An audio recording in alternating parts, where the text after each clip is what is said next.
किसान की धरती यह एक छोटी सी कहानी है। एक गांव में एक किसान रहता था।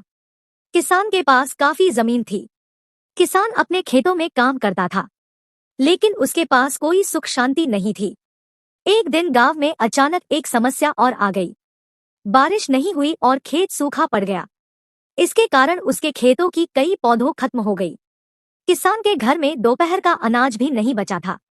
फिर भी वह हमेशा आगे बढ़ने की चाहत रखता था और किसान ने हार नहीं माना। वे अपने खेती पर और अधिक ध्यान देने का फैसला किया। किसान ने अपने खेतों को और भी अच्छी तरह से देखभाल करना शुरू किया और वह पानी की बचत करने के तरीकों को सीखने लगा और किसानों से सलाह ली। और किसान बरसात में भीगकर अपने खेतों में काम करने लगा और अपने खेतों को अच्छी तरह से पानी पहुंचाने के लिए सिंचाई की तकनीक का इस्तेमाल करने लगा। समय बीतता गया और किसान के खेतों में फिर से हरियाली फैल गई। उसकी मेहनत और संघर्ष ने उसे सफलता दिलाई। उसका किसानी काम को देखकर गांव के लोगों ने उसका सराहा किया और उसे मौजूद समस्याओं का समाधान ढूंढने में मदद की।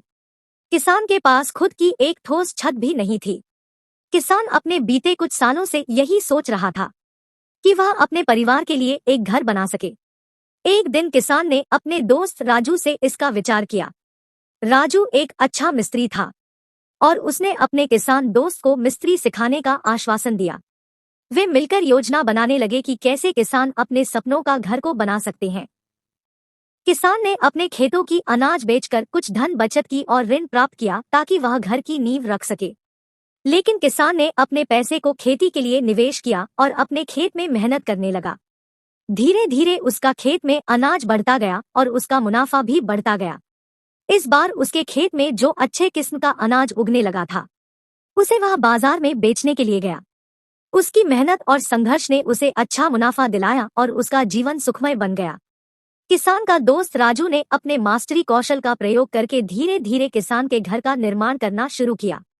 किसान भी अपने घर को बनाने का काम करने लगा। समय बीतता गया और एक साल बाद किसान ने खुद का सुंदर घर बना लिया। ये घर किसान के लिए बहुत खास था। किसान ने अपने परिवार के साथ उस घर में बसना शुरू किया और वह बहुत खुश हुआ। इस कहानी से हमें यह सीखने को मिलता है कि मेहनत, विश्वास और दृढ़ संकल्प से हम अपने सपनों को पूरा कर सकते हैं। किसान ने कभी हार नहीं मानी और अपने सपनों को हकीकत में बदला। उसका धैर्य और मेहनत ने उसे उसकी मंजिल तक पहुंचाया। इस कहानी से हमें यह सीखना चाहिए कि हालात चाहे जैसे भी हो, हमें कभी हार नहीं माननी चाहिए और सपनों की प्राप्ति के लिए मेहनत करनी चाहिए।